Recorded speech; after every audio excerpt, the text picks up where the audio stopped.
ಮಾಜಿ ಸಿಎಂ ಕುಮಾರಸ್ವಾಮಿ ಪುತ್ರ ನಿಖಿಲ್ ಅಭಿನಯದ ಜಾಗ್ವಾರ್ ಸಿನಿಮಾ ವಿಶ್ವಾದ್ಯಂತ 1000ಕ್ಕೂ ಹೆಚ್ಚು ಥಿಯೇಟರ್ಗಳಲ್ಲಿ ಇವತ್ತು ರಿಲೀಸ್ ಆಗಿದೆ. ರಾಜ್ಯದಲ್ಲಿ 250ಕ್ಕೂ ಹೆಚ್ಚು ಥಿಯೇಟರ್ಗಳಲ್ಲಿ ಸಿನಿಮಾ ರಿಲೀಸ್ ಆಗಿದ್ದು ಬೆಳಗ್ಗೆ 6:30ಕ್ಕೆ ಮೊದಲ ಶೋ ಆರಂಭವಾಗಿದೆ. ಚಿಕ್ಕಬಳ್ಳಾಪುರ, ಬಳ್ಳಾರಿ ಥಿಯೇಟರ್ಗಳಲ್ಲೂ ಕೂಡ ಮೊದಲ ಶೋ ಶುರುವಾಗಿದೆ.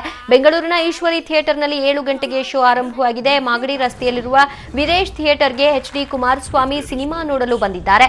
ಬೆಳಗ್ಗೆ 10 ಗಂಟೆಗೆ ಸಂತೋಷ್ ಥಿಯೇಟರ್ಗೆ ದೇವೇಗೌಡರ ಜೊತೆ ನಿಖಿಲ್ ಕೂಡ ಭೇಟಿ ನೀಡಲಿದ್ದಾರೆ. ಈ ಬಗ್ಗೆ ಹೆಚ್ಚಿನ ಡೀಟೇಲ್ಸ್ ಕೊಡ್ತಾರೆ ನಮ್ಮ ಪ್ರತಿನಿಧಿ ಭಾರತಿ. ಸಂತೋಷ್ ಚಿತ್ರಮಂದಿರದಿಂದ ಭಾರತಿ, 10 ಗಂಟೆಗೆ ದೇವೇಗೌಡರು ಮತ್ತು ನಿಖಿಲ್ ಕುಮಾರ್ ಸಿನಿಮಾ ನೋಡೋದಕ್ಕೆ ಮತ್ತು ಅಭಿಮಾನಿಗಳ ರೆಸ್ಪಾನ್ಸ್ ಹೇಗಿರುತ್ತೆ ಅನ್ನುವಂತಹ ಒಂದು ವೀಕ್ಷಣೆಗಾಗಿ ಬರ್ತಾ ಇದ್ದಾರೆ. ಇದರ ಕ್ರೇಜ್ ಒಂದು ಕಡೆ ಆದ್ರೆ ಸಿನಿಮಾ ಮೇಕಿಂಗ್ ನಿಂದಲೇ ಒಂದಷ್ಟು ಕ್ರೇಜ್ ಹುಟ್ಟು ಹಾಕಿತ್ತು. ಹೀಗಾಗಿ ಜನರ ಒಂದು ರಿಯಾಕ್ಷನ್ಸ್ ಹೇಗಿದೆ? ಸಂಪರ್ಕ ಸಾಧ್ಯ ಆಗ್ತಾ ಇಲ್ಲ. ರಾಮನಗರ, ಚಿಕ್ಕಬಳ್ಳಾಪುರ, ಹಾಸನದಲ್ಲಿ ಥಿಯೇಟರ್ಗಳಲ್ಲಿ ಜನ ಫುಲ್ ಕಿಕ್ಕಿರಿದು ನೋಡ್ತಾ ಇದ್ದಾರೆ. ಮುಂಜಾನೆಯಿಂದಲೇ ರಾಜ್ಯಾದ್ಯಂತ ಜಾಗ್ವಾರ್ ಓಟ ಶುರುವಾಗಿದೆ.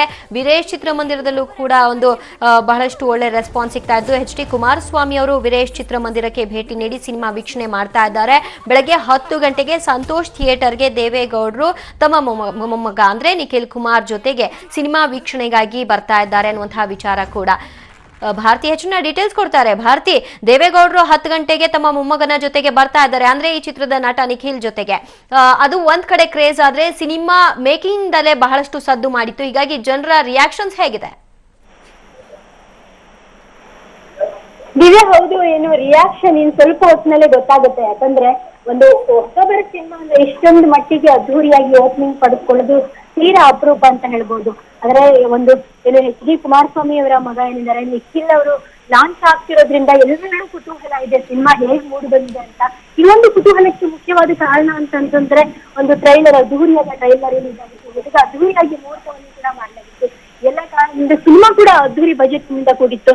ಹಾಗಾಗಿ ಸಿನಿಮಾ ಯಾವ ತರ ಬರುತ್ತೆ ಅನ್ನೋದನ್ನ ಏನು ಈ ಒಂದು ಕೆಲವೇ ಗಂಟೆಗಳಲ್ಲಿ ನಿರ್ಧಾರ ಆಗುತ್ತೆ. ಯಾಕಂದ್ರೆ ಪ್ರೇಕ್ಷಕರು ಯಾವ ತರ ನಿಖಿಲ್ ಕುಮಾರಸ್ವಾಮಿ ಅವರೆಲ್ಲ ಯಾವ ತರ ಸ್ವೀಕರಿಸ್ತಾರೆ ಅನ್ನೋದು ಗೊತ್ತಾಗುತ್ತೆ. ಇನ್ನೊಂದು ಕೆಲವೇ ಗಂಟೆಗಳಲ್ಲಿ ಒಂದು ಸ್ಯಾಂಡಲ್ವುಡ್ಗೆ ಒಬ್ಬ ಸ್ಟಾರ್ ಉದಯ ಆಗ್ತಿದ್ದಾರೆ ಅಂತಾನೂ ಹೇಳ್ಬಹುದು.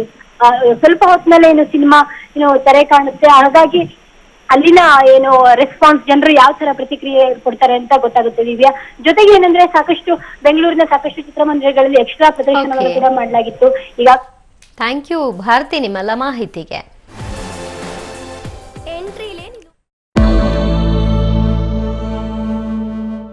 ಕಾವೇರಿ ವಿಚಾರದಲ್ಲಿ ರಾಜ್ಯ ಸರ್ಕಾರ ತೆಗೆದುಕೊಂಡಂತಹ ಹಲವಾರು ನಿರ್ಧಾರಗಳು ಗಟ್ಟಿಯಾದವು ಹಾಗೂ ಪ್ರತಿಪಕ್ಷಗಳು, ವಿರೋಧ ಪಕ್ಷಗಳು ನಿಂತಹ ರೀತಿ ಮತ್ತು ನಮ್ಮ ನಾಯಕರು ಬಿರುಸಿಲ್ಲದೆ, ಪುರಸೊತ್ತಿಲ್ಲದೆ ಮಾಡಿದ ಓಡಾಟಗಳು ಈ ಎಲ್ಲ ನಿನ್ನೆ ಒಂದು ರಿಲೀಫ್ ನ ಕೊಡ್ತು. 5 ಅಂತಸ್ತಿನ ನಿರ್ಮಾಣ ಹಂತದ ಕಟ್ಟಡ ಕುಸಿತಗೊಂಡಿರುವಂತಹ ಘಟನೆ ಬೆಂಗಳೂರಿನ ಹೊರವಲಯದಲ್ಲಿ ನಡೆದಿದೆ. ಬೆಂಗಳೂರಿನ ಹೊರವಲಯದ ಬೆಳ್ಳಂದೂರು ಬಳಿ ಈ ಘಟನೆ ನಡೆದಿದೆ. 5 ಅಂತಸ್ತಿನ ನಿರ್ಮಾಣ ಹಂತದ ಕಟ್ಟಡ ಕುಸಿತಗೊಂಡು ಅದರಲ್ಲಿ 8 ಕಾರ್ಮಿಕರು ಸಿಲುಕಿರುವಂತಹ ಶಂಕೆಯನ್ನ ವ್ಯಕ್ತಪಡಿಸಲಾಗ್ತಾ ಇದೆ. ನೀವು ನೋಡ್ತಾ ಇರುವಂತಹ ದೃಶ್ಯಾವಳಿಗಳಲ್ಲಿ ಗಮನಿಸಬಹುದು.